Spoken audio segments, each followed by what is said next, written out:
দেখো অস্থির করে নিচ্ছে।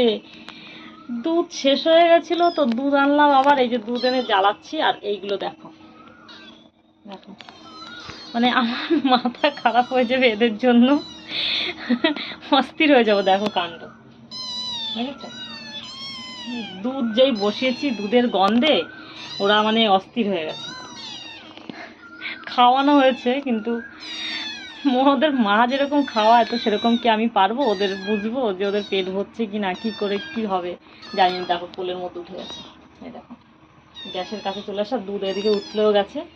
তো বেশি ফোটাবো না, গ্যাসটাকে অফ করে দিলাম। ওদের গন্ধে আরো মহা করছে গন্ধ, আর এরকম মাথা খারাপ হয়ে গেছে।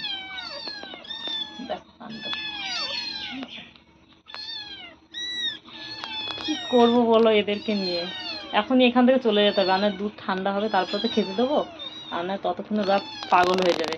তো আমি এখন বেরিয়ে যাবো এখান থেকে, দুধটাকে ঢাকা দিয়ে রেখে। দুধটা একটু ঠান্ডা হতে থাকুক, আমি যদি এখন ঢেলে দিই না ওদের আর রাখতে পারবো না, মানে গরম মুখ দিয়ে দেবে। একটু ঠান্ডা হবে ততক্ষণে আমি পরে আসবো।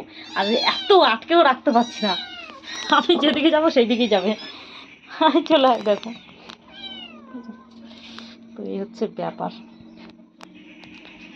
পাচ্ছি না আর পাচ্ছি না, অস্থির হয়ে যাচ্ছি। আয় চলে আয় চলে আয়, দেখো আসছে না, দেখো দেখো কাণ্ড, দেখেছো দেখেছো? ভাঙচুর করে ফেলবে ওরা একদম।